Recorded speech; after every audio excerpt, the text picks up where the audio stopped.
Hello, this is the Watchdog, and welcome back to Fun with Watches. If watches weren't fun, you'd only need one. We have one more unboxing video for you. This should be the last unboxing video for a while, and then I should be able to catch up on my reviews. Let's start out with the wrist check.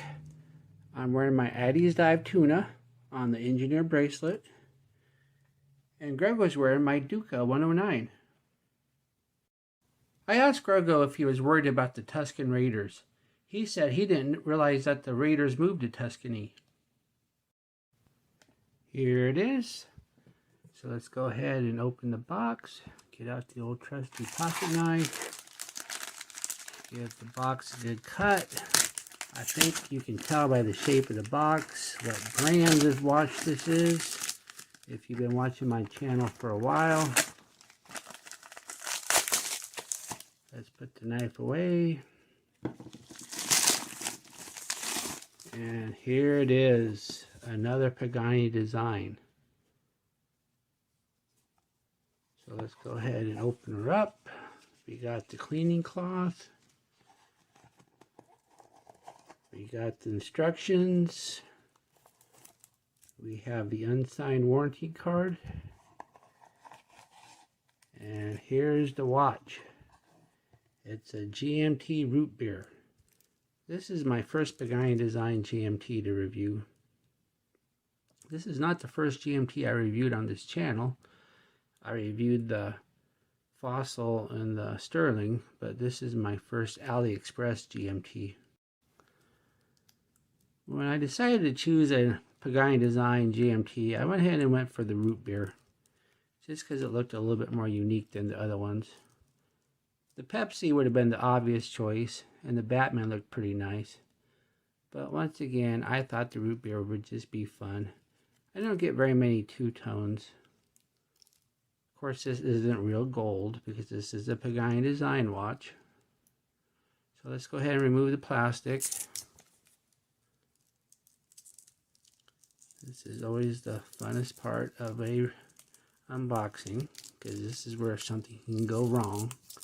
This is where I can actually knock over the camera if I'm not careful. This is where I could actually break the watch if I wasn't careful. And the thing about removing the plastic is you can't redo it. You can't put the plastic back on. So if you blow this part of the unboxing, then you might as well just leave it out. A lot of reviewers leave out the removing of the plastic, but I like to do it. Let's go ahead and open up the clasp. Man, it's a nice looking clasp.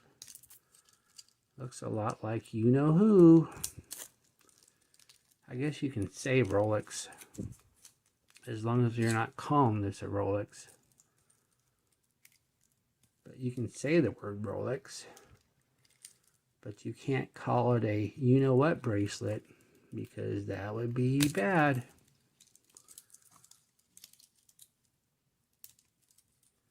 But we all know what kind of bracelet this is.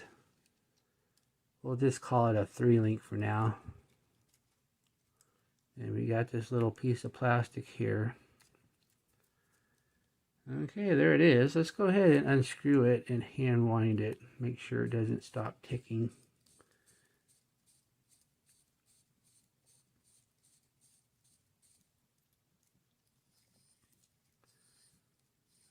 Okay.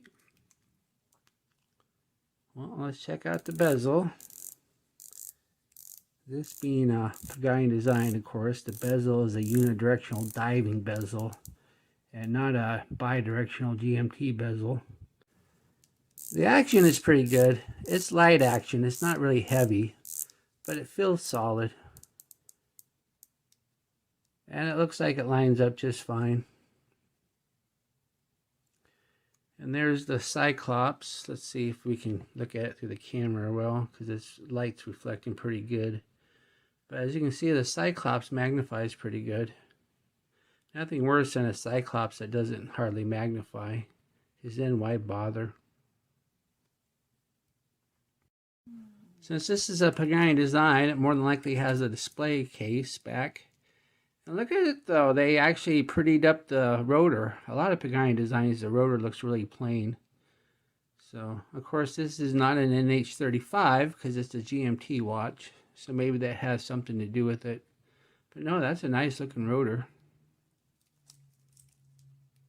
So let's go ahead and throw it on the wrist, see what it looks like. Here it is, unsized on my 7.5-inch wrist. Let's see. Looks like I can get 3 fingers under it. So looks like I'm going to have to remove about 3 links. So you can wear this if you have a really big wrist. It's a really nice looking watch.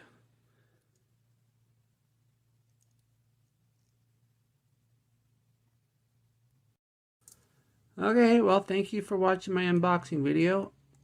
And I'll be back with another review. Hopefully that Addy's Dive tuna that I'm wearing right now.